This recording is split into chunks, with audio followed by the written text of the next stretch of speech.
but maybe Xavier McDaniel thinks differently here. All right, this is going back to my childhood, Langford. Xavier McDaniel, former member of the Seattle Supersonics, played with the Suns, the Knicks, the Celtics, then finished his career with the New Jersey Nets, was in the league from 85 to 98. And Xavier McDaniel knows a thing or two about hard fouls. He knows a thing or two about bully ball. He played that era with the 90s. And think about it, Langford. He was on the Knicks team with with Charles Oakley, Anthony Mason, Patrick Ewing. I mean, they had some dudes that you didn't want to mess with. One of those teams you look back on and you're just like, there are no other teams like that right now. No, there's no teams, not even close to that. Xavier, good morning, man. Welcome to the morning roast here on 95.7 The Game in San Francisco. Bonta Hill and Stephen Langford. So, as we're prepping for this, our boss is like, I can get Xavier McDaniel. I said, man, bring in the X-Men. I love the X-Men. And right away, we're watching the video as we're prepping for this interview, and it's you going toe-to-toe with Charles Oakley. Now, before we get to Dillion Brooks and what happened in Game 2 between the Warriors and the Grizzlies, you got some gall, man. You ain't no punk to be going straight up with Charles Oakley going out there throwing blows at them. Yeah, I think that was 89, me and Oak. Yep. The funny thing is, when I got traded to New York, Pat Riley put that video on, and I just bust out laughing. It was so hilarious that, 2 years ago we were fighting, and now we're teammates. And I got fined. I think he got fined the same amount, $7,500 and 1 game suspension.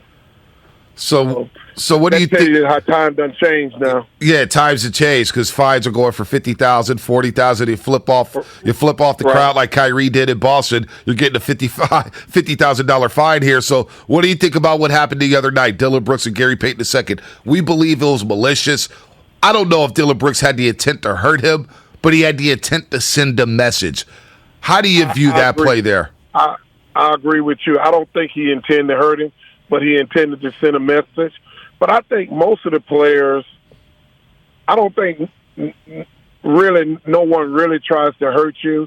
I know with the bad boys maybe a little different, but outside of them, maybe in my era, that's a common foul or possibly a fight because now you got hurt.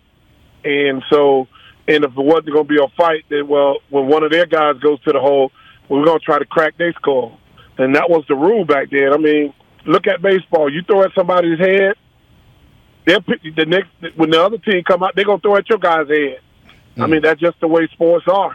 And unfortunate, what happened in the late 80s, or pretty much in the 80s and 90s with the physical play. These guys are making $41 to $50 million, and some people about to start making $60 million, over $50 million. Mm-hmm. So you want to keep your product healthy out there, and I cannot understand it. But I tell people all the time, if you played in the NBA, regardless of whatever era it is, you could play in the NBA. Period. People, the greatest thing about people is they know how to adjust, and these young guys have learned how to adjust from the physical play that the 80s and 90s have to the way they play now. Xavier, do you think that this is something maybe the Grizzlies discussed prior to the game? Like, hey, if there's an opportunity where you can get physical with them and send that message, you should do it? Or do you feel like this is the sort of thing where maybe Dillion Brooks just acted on his own? What I would say is I don't think they said that, take a guy out. What I would say is let's make this game physical with them. And in the playoffs, there's always been a rule: you don't give up layups. Right. I mean, if they didn't kick this guy out the game, the NBA had some problems because Draymond Green at least tried to hold the guy up. Right. But now it's just the intent. If it looks physical and they go look and it looked like it was intentional, you're gone now. And man, I played close to 800 and something games. Almost close to 9. I know it was 8 something because I only missed 17 games my first 10 years. And man, I probably got kicked out half of them if I played today. No, I mean, because when you got to go to Golden State in the mid 80s, there was this guy down there they called Larry Mr. Mean Smith. Oh yeah, Mr. Mean. That guy, Mr. Mean, was going to hammer you and be physical with you. Then you got Portland with Kenny Carr and Jerome Kersey. And then, you got Otis Thorpe at Sacramento back then. These guys were physical guys on the West Coast playing. And you get hit kind of hard. And then you had Maurice Lucas, and so many guys. I just know that, I know the NBA want to clean it up. You want to play basketball, but basketball is also about intimidation. Right. And if you could intimidate a guy, then you have the advantage. And what team was better than any team in the 80s? And that was the Chicago Bulls. They were very good at that. But I've always told people, when you look at the Pistons, you never seen Xavier McDaniel in any of those hits. Because you'd have hit me messed up, I'm going to try to whoop your ass. I'm just going to keep it honest. And I remember we were playing them, and Derek McKee got hit in Seattle. And I was livid.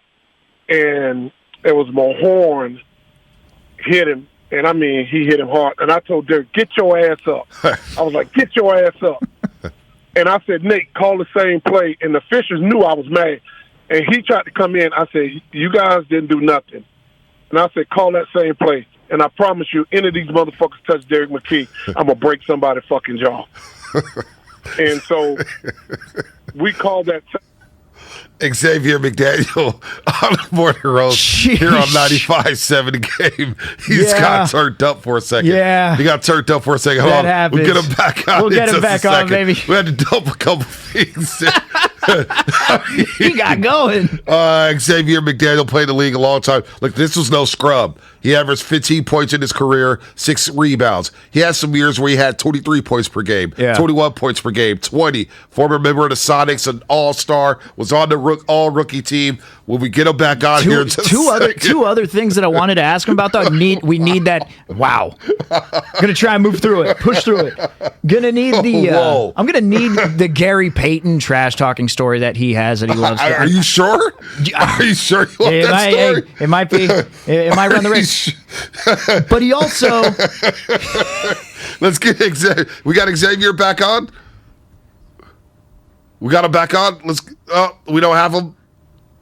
I don't hear anything. Yeah, to get on. We need the dump to reset. Oh, the dump has to reset. Yeah, it has to reset because there's a certain delay. So you got to reset, and it takes a little bit to go back up.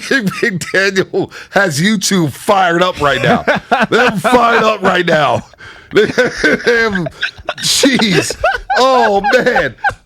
Raymond Ritter's listening, and Raymond Ritter attended Wichita State. You know where Xavier McDaniel went to school? Where? Wichita State. So he's got Raymond Ritter fired up. He's got everybody fired up. We're so rattled. Let me know when the Zoom we can get him back on. Man. Oh man, you know what? We have Steve Kerr replay coming up on the other side. The Steve Kerr replay. Don't forget, you get your Warriors tickets at Warriors.com. We're also qualifying people for tickets. I'm going to give out the code word right now to qualify for Game 4 tickets. We qualified folks for Game 3 tickets yesterday. Win tickets to see the Warriors in Game 4 Monday night. Text the code word CHASE. That's in Jason or 20357. That is Chase to 20357. Dude, he was trying to qualify for Game 4. He was on the second minute of that answer. Then he just went off. There's people saying, sign that man to a 10-day contract right now. Oh, man. I guess we got a break. Hey, can you ask Xavier McDaniel, can he hold till 7:35? Can we catch up, Lubman? Ask Xavier McDaniel if he can come back on at 7:35. If he come back on at 7:35, I would love to get him back on. Oh, Lord. All right, let's take him now. We got a break with Xavier. What's up, man? We had to dump the. We don't want the FCC to find us real about what you're going on. We were loving it. It sounds like that if Dillion Brooks would have done that to you, wound up and clubbed you in the face in the air, it sounds like Dillion Brooks would have had a couple black eyes, Xavier. Well, somebody would have had a couple black eyes. Maybe it would have been me, but somebody would have. I mean, that's the type of play that gets things wound up. And I know he want to help his team, but, you know, in this day and game, you're going to get kicked out 100% of the time because they can review so many things. Real quick, so you got any trash talk stories with Gary Payton Sr.? Now we were talking about Gary GP2, his son. Any trash talk stories with Gary Payton Sr.?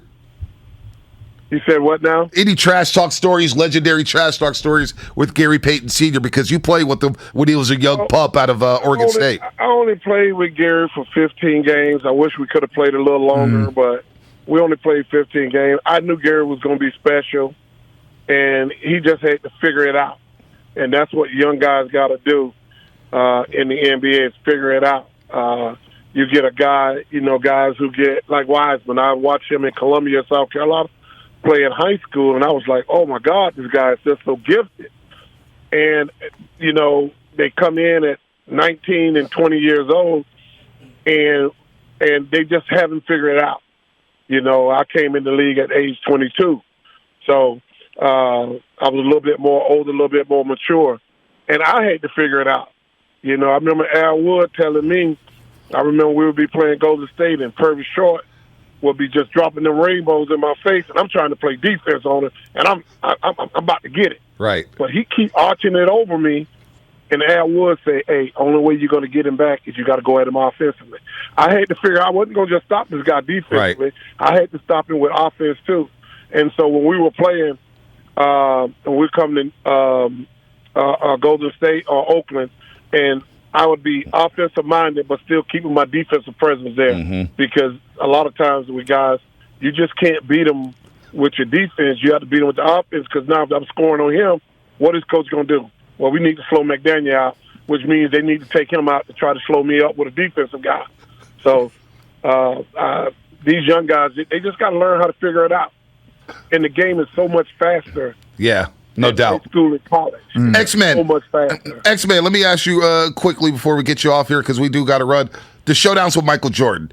I mean, you were about that life. Not too many people like to talk trash to Michael Jordan or get up into him. But can you discuss your Showdowns with Michael Jordan? Because I think people don't understand that you average over 15 points and 6 rebounds over the course of your career, but you had some years where you were dropping 23, 21, 20. You were no joke. So kind of explain to our young audience your Showdowns with Michael Jordan and some of the things that you got into with the GOAT.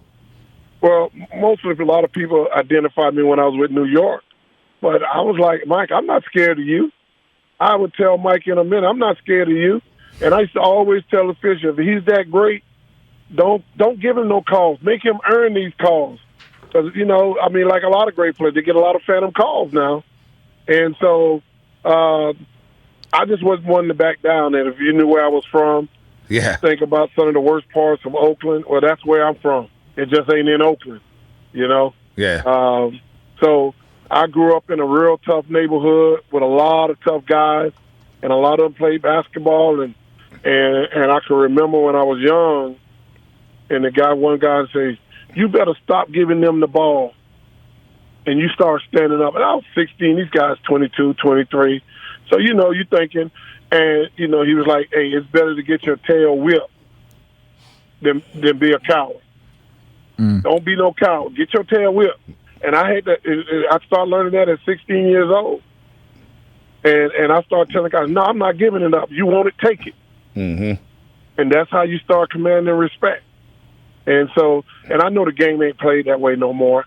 But you still got to command that respect on the basketball court. Hey, X-Man, I'm sure Raymond Ritter, he's the Warriors PR director.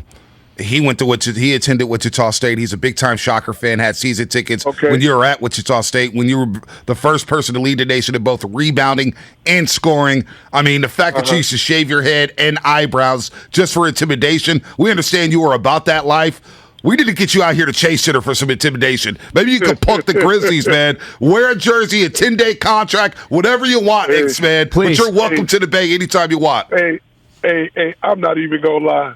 I'm 58 years old with bad knees and a bad back. I get my tail whooped out there. Now, these guys, man, I love the NBA, man. I think it's the best sport. Football players will say their sport's best. Right. Hey, man, football players play basketball. Baseball players, they play basketball. And that's why basketball is the best sport, because when you start, you playing in it, you ain't going out playing no football. Nah. You're a basketball player. You may play a little softball, but all other sports, they play basketball. It's the greatest sport. Yeah. How can you not love it? You wake up in the morning and you go to the court at 10 o'clock and done at 12 and get paid a lot of money for it. Yep. And these guys get paid a lot of money. And I'm glad they're getting paid a lot of money, too. Yeah, no doubt. Hey, X-Man, you're welcome back on the Morning Roast anytime you want. We got to do it again soon. All right. Sorry about the dump, buddy. We had a little delay, but we understand you got turned up there, reliving some of those memories. So, Definitely need you X-Man, back. We definitely need you y'all back, gotta let X-Man. me know when it's taped, man. I am so sorry, but y'all got to let me know. I thought it was being taped. Oh, no, man. We live on the air, baby. We live and local, man. We live and local. The listeners love but you. our listeners love it. When you're in They the want Bay you. Area, hey, I miss the Bay Area. Boy, that going to make me think me really going to come that way. Hadn't been to the Bay Area in years. Well, you need to come back. Thanks y'all having me on. Yeah, no, you need to come back. No doubt about that, X-Man. Thanks for coming on with us and spending some time. Xavier McDaniel, folks, an all-star in the NBA, averaged over 15 points per game and 6 rebounds. You heard some of the stories there. I mean, we didn't even dive deep. He was talking, very methodical, and he's got turned up. Yeah. But he just started telling it how it was, though.